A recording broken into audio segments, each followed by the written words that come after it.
திருநாய்களை கருணை கொலை செய்ய தமிழ்நாடு அரசு அனுமதி அளித்திருக்கிறது. நோய்வாய்ப்பட்டு சிரமப்படும் திருநாய்களை கருணை கொலை செய்ய தமிழ்நாடு அரசு அனுமதி வழங்கியிருக்கிறது.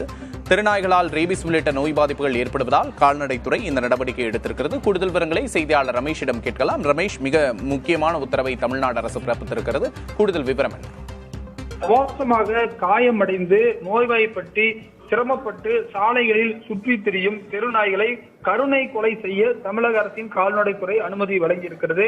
தெருநாய்களால் ரேபிஸ் உள்ளிட்ட நோய்கள் ஏற்பட்டு குறிப்பாக நிறைய பேர் உயிரிழக்கக்கூடிய நிலையில் இத முடிவெடுக்கப்பட்டிருக்கிறது. பதிவு செய்யப்பட்ட கால்நடை மருத்துவர்கள் மூலம் இந்த கருணை கொலை செய்யப்பட வேண்டும் எனவும், கருணை கொலை செய்யப்படக்கூடிய நாய்கள் குறித்த ஆவணங்கள் பராமரிக்கப்பட வேண்டும் எனவும், கருணை கொலை செய்யப்படும் தெருநாய்கள் முறையாக அடக்கம் செய்யப்பட வேண்டும் எனவும் சொல்லப்பட்டிருக்கிறது. அது மட்டும் இல்லாமல் தமிழக அரசு ஒரு முக்கியமான ஒரு முடிவு எடுத்திருக்காங்க.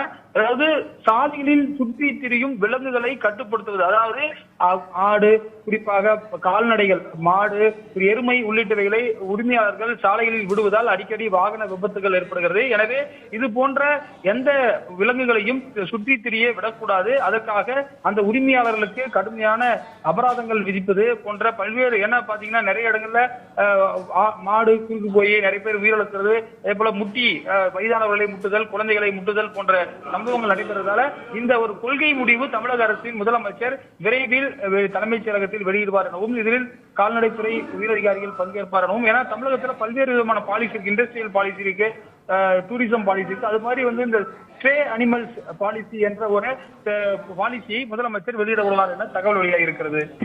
கூடுதல் விவரங்களுக்கு நன்றி ரமேஷ்.